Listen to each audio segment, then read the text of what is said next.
Hello friends, എല്ലാവർക്കും magic മസാലയിലേക്ക് സ്വാഗതം. അടിപൊളി ടേസ്റ്റിലുള്ള സേമിയ പായസത്തിന്റെ റെസിപ്പിയുമായിട്ടാണ് ഞാൻ വന്നിരിക്കുന്നത്. വീഡിയോയിലേക്ക് കിടക്കുന്നതിന് മുമ്പായിട്ട് വീഡിയോ ആദ്യമായിട്ടാണ് കാണുന്നതെന്നുണ്ടെങ്കിൽ ഒന്ന് സബ്സ്ക്രൈബ് ചെയ്തേക്കണേ. അപ്പോൾ നമുക്ക് റെസിപ്പിയിലോട്ട് കിടക്കാം. ക്യാരറ്റും സേമിയയും വെച്ചിട്ടാണ് നമ്മൾ ഈ പായസം ഉണ്ടാക്കിയെടുക്കാനായിട്ട് പോകുന്നത്. വിഷുവിന് എല്ലാവരും ഈ പായസം ഒന്ന് ട്രൈ ചെയ്ത് നോക്കുക. ഒരു പ്രാവശ്യമെങ്കിലും ഉണ്ടാക്കി നോക്കിയിട്ട് അഭിപ്രായം പറയാം. ഇതുപോലെ നീളത്തിലുള്ള സേമിയ വെച്ചിട്ട് വേണം നമ്മൾ പായസം ഉണ്ടാക്കിയെടുക്കാനായിട്ട്. റോസ്റ്റ് ചെയ്തിട്ട് ചെറിയ പീസായിട്ട് പാക്കറ്റിൽ വരുന്ന സേമിയ ഉണ്ട്. അത് വെച്ചിട്ട് നമ്മൾ പായസം ഉണ്ടാക്കിയെടുക്കുന്നതിനേക്കാളും കൂടുതൽ ടേസ്റ്റ് ഉണ്ടാവുക ഇതുപോലത്തെ സേമിയ വെച്ചിട്ട് ഉണ്ടാക്കുമ്പോഴാണ്. ഈ ക്യാരറ്റ് ഗ്രേറ്റ് ചെയ്ത് വെച്ചിട്ടുണ്ട്. ഇത് രണ്ടും വെച്ചിട്ടാണ് നമ്മൾ ഇന്ന് പായസം ഉണ്ടാക്കിയെടുക്കാനായിട്ട് പോകുന്നത്. ഒരു കടായിലേക്ക് നമുക്ക് 2 ടേബിൾ സ്പൂൺ നെയ്യ് ഒഴിച്ചു കൊടുക്കാം. നെയ്യ് നന്നായിട്ട് ചൂടായി വരുമ്പോൾ നമുക്ക് ക്യാരറ്റ് ഗ്രേറ്റ് ചെയ്തിട്ട് നന്നായിട്ടൊന്ന് വഴച്ചെടുക്കണം. 250 ml കപ്പില് 1.5 കപ്പ് ക്യാരറ്റ് ആണ് എടുത്തിട്ടുള്ളത്. ഈ നെയ്യിൽ നന്നായിട്ട് ക്യാരറ്റ് വഴച്ചെടുക്കുക. ക്യാരറ്റ് ഇതുപോലെ നന്നായിട്ട് വഴച്ചതിന് ശേഷം നമ്മൾ പായസത്തിൽ ചേർത്ത് കൊടുത്താൽ പായസത്തിന് കൂടുതൽ ടേസ്റ്റും കിട്ടും. അതുപോലെ തന്നെ നമ്മുടെ പായസത്തിന്റെ ആ വൈറ്റ് കളറ് ചേഞ്ച് ആവുകയില്ല. അപ്പോൾ ഒരു 3-4 മിനിറ്റ് നന്നായിട്ട് ഇതുപോലെ വഴറ്റിയെടുക്കുക.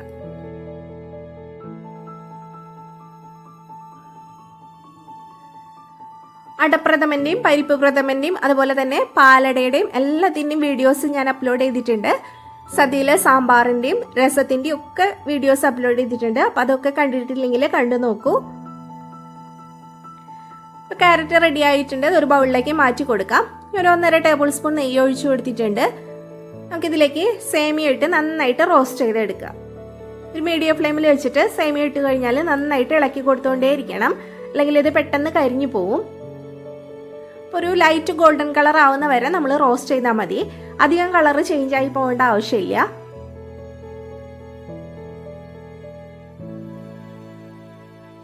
നന്നായിട്ട് ഇളക്കി കൊടുത്തുകൊണ്ടേ ഇരിക്കണം.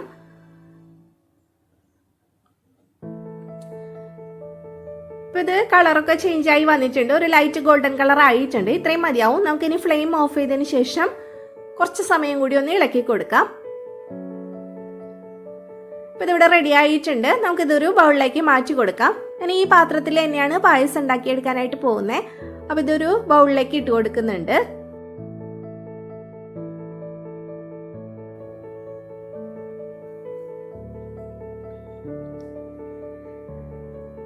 ഈ പാത്രം നന്നായിട്ടൊന്ന് കഴുകിയെടുത്തിട്ടുണ്ട്. ഇതിലേക്ക് നമുക്ക് 3.5 പാക്കറ്റ് പാൽ ഒഴിച്ചു കൊടുക്കാം.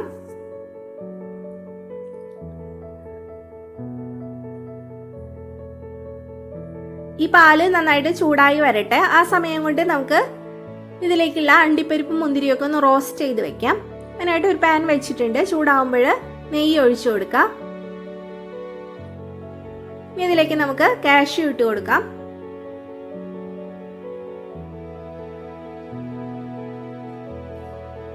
ഇതൊരു ലൈറ്റ് ഗോൾഡൻ കളർ ആവുമ്പോൾ നമുക്ക് ഇതിലേക്ക് മുന്തിരി ചേർത്ത് കൊടുത്ത് രണ്ടും കൂടി നന്നായിട്ട് റോസ്റ്റ് ചെയ്തെടുക്കാം.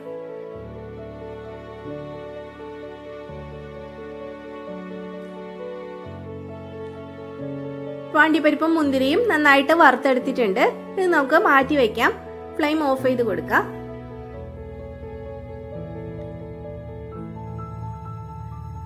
പാൽ ഇവിടെ നന്നായിട്ട് ചൂടായിട്ടുണ്ട്. ഇതിൽ നിന്ന് നമുക്ക് ഒരു കപ്പ്, ഏകദേശം ഒരു കപ്പിന്റെ അടുത്ത് പാല് ഒരു ബൗളിലേക്ക് മാറ്റി കൊടുക്കാം. ഇനിയിപ്പോ ഈ തവിയിലാണ് പാൽ എടുക്കുന്നത്. ഒരു 3-4 തവി പാല് ഒരു ബൗളിലേക്ക് ഒഴിച്ചു കൊടുക്കുന്നുണ്ട്. നമ്മൾ എടുത്തു വെച്ചിരിക്കുന്ന ഈ പാലിലോട്ട് പാൽപ്പൊടിയാണ് ചേർത്ത് കൊടുക്കേണ്ടത്. 2 ടേബിൾ സ്പൂൺ പാൽപ്പൊടിയാണ് ഇട്ട് കൊടുക്കുന്നത്. ഈ പാലെടുക്കുമ്പോൾ അതിന് അധികം ചൂട് കൂടി പോവരുത്. ചൂട് കൂടി പോയാൽ പാൽപ്പൊടി ഇട്ട് കൊടുക്കുമ്പോൾ ഇത് പെട്ടെന്ന് കട്ട പിടിക്കും. അപ്പോൾ അധികം ചൂടില്ലാതെ വേണം നമ്മൾ ഈ ബൗളിലേക്ക് പാല് മാറ്റി കൊടുക്കാനായിട്ട്. പാൽപ്പൊടി മിക്സ് ചെയ്തത് നമുക്ക് ഇതിലേക്ക് ഒഴിച്ചു കൊടുക്കാം. നമ്മളിങ്ങനെ സേമിയ പായസത്തിൽ പാൽപ്പൊടി കൂടി ചേർത്ത് കൊടുത്താൽ കൂടുതൽ രുചി ഉണ്ടാവും. ഈ പാല് നന്നായിട്ട് തിളച്ച് തുടങ്ങിയിട്ടുണ്ട്. ഇതിലേക്ക് നമുക്ക് റോസ്റ്റ് ചെയ്ത് വെച്ചിരിക്കുന്ന സേമിയ ഇട്ട് കൊടുക്കാം. സേമിയ ഇട്ട് കൊടുത്താൽ നന്നായിട്ട് ഇളക്കി കൊടുക്കുക. ഈ സേമിയ ഒന്ന് വെന്ത് വരണം. ഏകദേശം ഒരു 1/4 ഭാഗത്തിന്റെ അടുത്ത് വെന്ത് വരുമ്പോഴാണ് നമ്മൾ ഇതിലേക്ക് പഞ്ചസാര ചേർത്ത് കൊടുക്കേണ്ടത്. ഇതിലേക്ക് ഏലക്ക പൊടിച്ചതാണ് ഇട്ട് കൊടുക്കുന്നത്. ഒരു 4 ഏലക്ക നന്നായിട്ട് പൊടിച്ചെടുത്തിരിക്കുന്നതാണ്, അത് ഇട്ട് കൊടുക്കാം.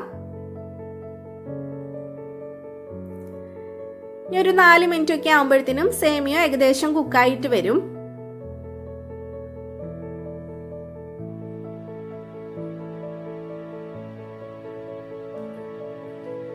അപ്പോൾ പാലും സേമിയ നന്നായിട്ട് തിളയ്ക്കുന്നുണ്ട്.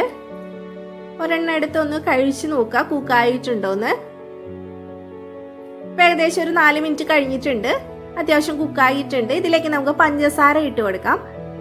250 ml കപ്പിൽ 1/4 കപ്പ് പഞ്ചസാരയാണ് ഇട്ട് കൊടുക്കുന്നത്. 1/4 കപ്പ് ചേർത്ത് കൊടുത്താൽ നമ്മുടെ പായസത്തിന് കറക്റ്റ് മധുരം ഉണ്ടാവും. ഈ കൂടുതൽ മധുരം വേണമെന്നുള്ളവർ അതിനനുസരിച്ചിട്ട് പഞ്ചസാര ഇട്ട് കൊടുക്കുക. പഞ്ചസാര ഇട്ട് കൊടുത്തതിന് ശേഷം നമുക്ക് ഇതിലേക്ക് ക്യാരറ്റ് ഇട്ട് കൊടുക്കാം. പഞ്ചസാര ചേർത്ത് കൊടുത്തതിന് ശേഷം വേണം ക്യാരറ്റ് വഴറ്റിയെടുത്തത് ഇട്ട് കൊടുക്കാനായിട്ട്.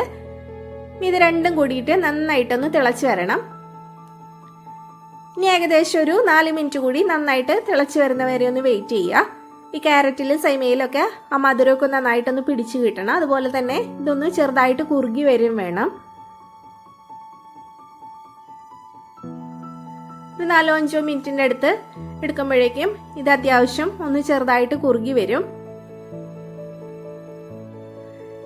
രണ്ടും നന്നായിട്ട് തിളയ്ക്കുന്നുണ്ട്. ഇതിലേക്ക് ഒരു നുള്ളു ഉപ്പ് ചേർത്ത് കൊടുക്കാം. കല്ലുപ്പ് വേണമെങ്കിൽ കല്ലുപ്പ് ഒരു 2 കല്ല് ഇട്ട് കൊടുത്താലും മതി, അല്ലെങ്കിൽ ഒരു നുള്ളു ഉപ്പ് ഇട്ട് കൊടുക്കാം. ഇപ്പം ഇതിവിടെ റെഡി ആയിട്ടുണ്ട്. ചെറുതായിട്ടൊന്ന് കുറുകി വന്നിട്ടുണ്ട്. ഏകദേശം ഒരു 5 മിനിറ്റിൻ്റെ അടുത്ത് ആയിട്ടുണ്ട്. നമുക്ക് ഫ്ലെയിം ഓഫ് ചെയ്ത് കൊടുക്കാം. ഇനി ഇതിലേക്ക് നമുക്ക് അണ്ടിപ്പരിപ്പും മുന്തിരിയും റോസ്റ്റ് ചെയ്ത് വെച്ചിരിക്കുന്നത് ഇട്ട് കൊടുക്കാം. ഒന്നുകൂടി ഒന്ന് മിക്സ് ചെയ്തെടുക്കുക. ഇത് ചൂടോട് കൂടി ആകുമ്പോൾ ചെറിയൊരു ലൂസ് ഉണ്ടാവും. കുറച്ചൊന്ന് തണുത്ത് വരുമ്പോൾ ഇത് കുറച്ചും കൂടി ഒന്ന് തിക്കായിട്ട് വരും. നമ്മൾ ഈ പാലിലേക്ക് വേറെ എക്സ്ട്രാ വെള്ളമൊന്നും ചേർത്തിട്ടില്ല. പാക്കറ്റ് പാല് അങ്ങനെ തന്നെയാണ് എടുത്തിരിക്കുന്നത്.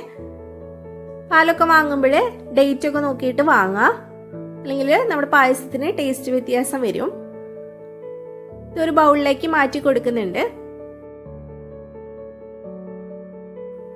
അടിപൊളി ടേസ്റ്റ് ആണ് കഴിക്കാനായിട്ട്. ഇത് കഴിച്ചു നോക്കിയാൽ എന്നെ അറിയുള്ളൂ ഇതിന്റെ രുചി. അപ്പം എല്ലാവരും ട്രൈ ചെയ്ത് നോക്കുക. ട്രൈ ചെയ്ത് നോക്കിയിട്ട് അഭിപ്രായം അറിയിക്കാനായിട്ട് മറക്കരുത്. Thank you.